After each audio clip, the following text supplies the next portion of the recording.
Remember owning your car fully 30 years ago? You had the key, total control. With fuel and spark, nothing could stop your drive. But next year, new 2026 cars mean you no longer own it. You're only running software. A hidden bill mandates a big change. It's a mandatory kill switch mandate. What will it cost you? Each new car becomes a mobile surveillance hub with a remote kill switch. Even if you possess every tool and mechanical expertise globally, you won't be able to bypass a government-imposed software lock. Welcome to the era of industrial decay.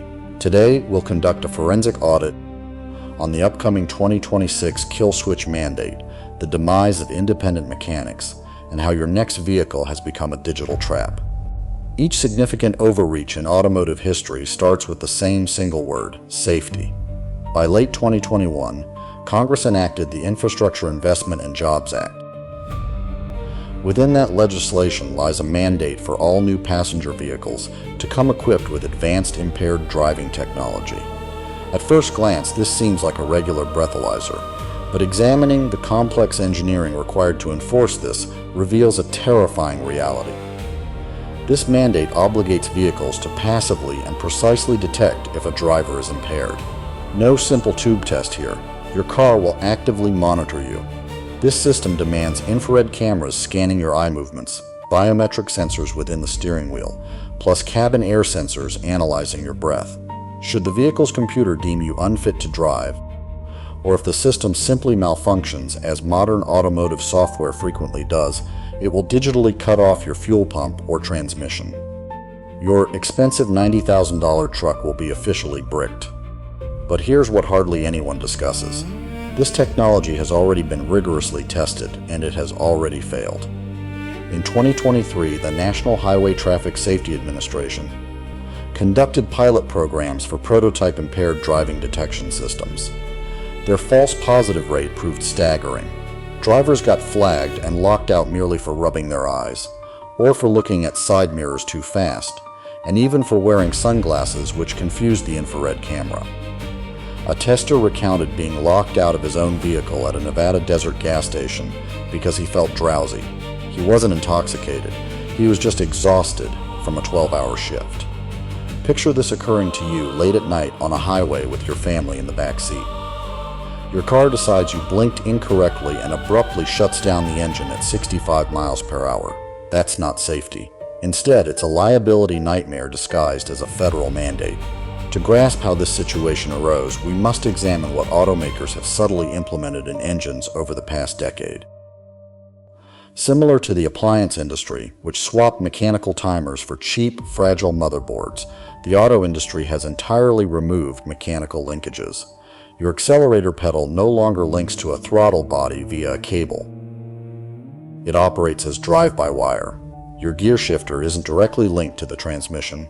It now operates as shift-by-wire. Your brakes are rapidly transitioning to brake-by-wire systems.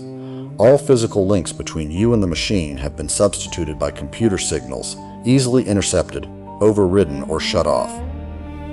Essentially, your car has become a 7,000-pound smartphone.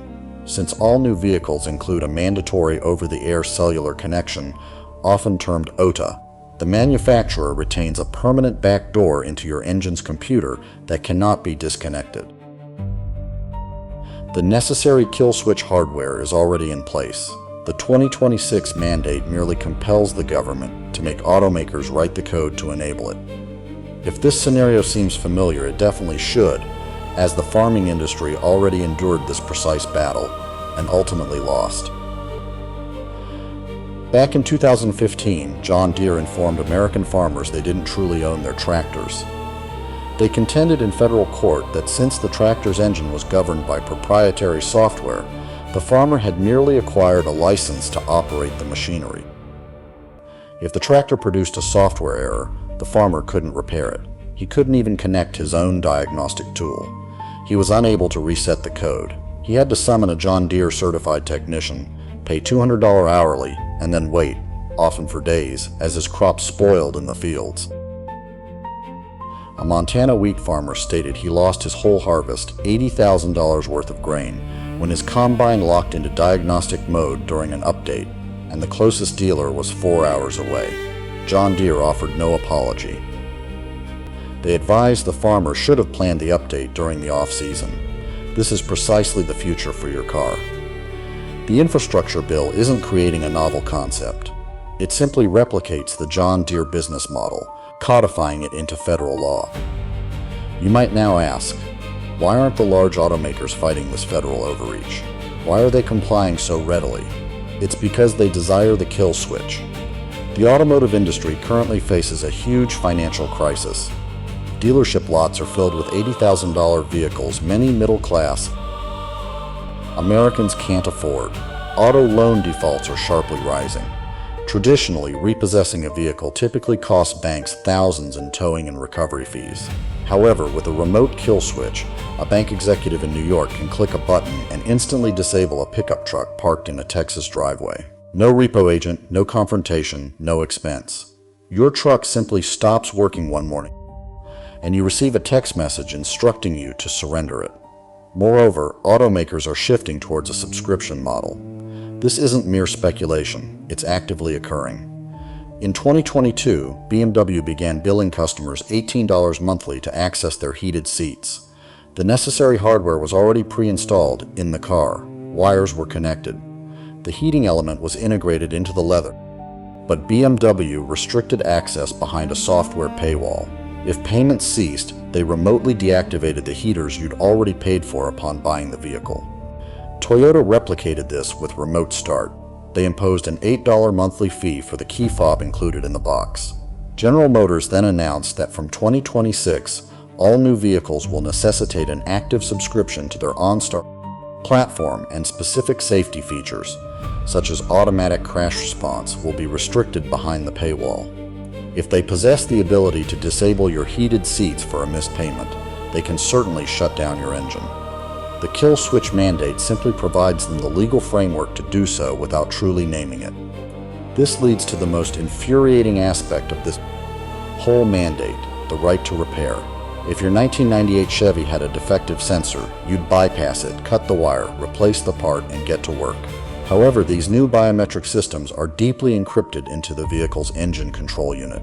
Automakers term it cybersecurity. Mechanics label it a monopoly. If you attempt to cut the wire to the cabin monitoring camera, the car's computer will detect a fault, force the vehicle into limp mode, and refuse to start. You cannot bypass this. You can't mechanically force your way out of this situation. You'll be compelled to tow your vehicle to a licensed dealership, paying hourly just for a technician to reset the software. That same technician will charge you merely to run the diagnostic before even touching a tool. A tool. They aren't only removing your privacy, they're also removing your ability to repair your own property and simultaneously building a permanent revenue stream from your dependents. So, what's the solution? How can you beat the 2026 trap? Stop buying new cars right now. A significant shift is currently occurring in the American vehicle market. Smart buyers, mechanics, and blue-collar workers are beginning to realize the golden era of automobiles has ended. Vehicles manufactured before 2015, prior to mandatory cellular telemetry and encrypted infotainment screens becoming standard, are set to become the most valuable assets on the road. We're now entering the era of the dumb car premium. Here's what intelligent buyers are purchasing right now. Between 2003 and 2007, the Chevrolet Silverado, featuring the 5.3-liter V8 engine, a mechanical throttle body, no cellular connection, and readily available parts at any auto store in America for under $50. Between 1999 and 2006, consider the Toyota Tundra, equipped with the 4.7-liter engine, Toyota's final truly analog full-size truck. It boasts a timing belt, not a chain, giving you control over its maintenance schedule. Perhaps it's the sole authentic liberty that remains for you on your travels.